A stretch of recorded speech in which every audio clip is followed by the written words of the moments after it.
പ്രാഗിൽ നിന്നും പോളണ്ടിലേക്ക് പോകാനുള്ള വണ്ടിയും കാത്ത് ചുറ്റിക്കറങ്ങി നടക്കുന്നതിനിടയിലാണ് ഈ പ്രാഗ് മെയിൻ സ്റ്റേഷനകത്തൊരു കാറ് കണ്ടത്. വെറും ഒരു കാറല്ല, ഒരു അടിപൊളി വിൻറ്റേജ് കാറ്. ഈ കാറിൻ്റെ പ്രത്യേകത എന്താണെന്ന് വെച്ചാൽ ഇത് റോഡിലൂടെ പോകുന്ന കാറല്ല, റെയിൽ റോഡിലൂടെ പോകുന്ന കാറാണ്, റെയിൽവേ ട്രാക്കിലൂടെ പോകുന്നത്. 1952 ചെക്കോസ്ലോവാക്യയിലെ തത്ര കോപ്രിവിനിറ്റ്സെ എന്ന് പറഞ്ഞ കമ്പനി ഉണ്ടാക്കിയിട്ടുള്ള മോട്ടറൈസ്ഡ് ട്രാക്ക് ഇൻസ്പെക്ഷൻ കാറാണ് ഇത്.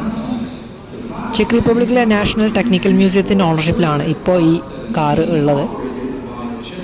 27.5 HP എൻജിൻ പവറിൽ മാക്സിമം 80 km/h വേഗതയിൽ ഓടിക്കാൻ പറ്റിയിരുന്നൊരു വാഹനമായിരുന്നു ഇത്.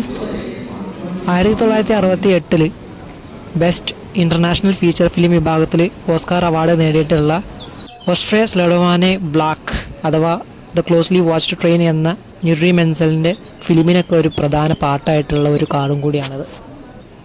അങ്ങനെ കൗതുകം നിറഞ്ഞ കാറ് കണ്ട് അതിൻ്റെ വിശേഷങ്ങളൊക്കെ നോക്കി പിന്നെ കുറേ ചുറ്റിക്കറങ്ങി നിൽക്കുമ്പോഴത്തേക്കും എൻ്റെ ട്രെയിൻ വരാൻ സമയമായി. അങ്ങനെ പ്ലാറ്റ്ഫോം നമ്പർ 1B ഞാനിതാ നടന്ന്, ഇതാണ് ലിയോ എക്സ്പ്രസ്. ഇതിലാണ് ഞാൻ പോളണ്ടിലേക്ക് പോകുന്നത്.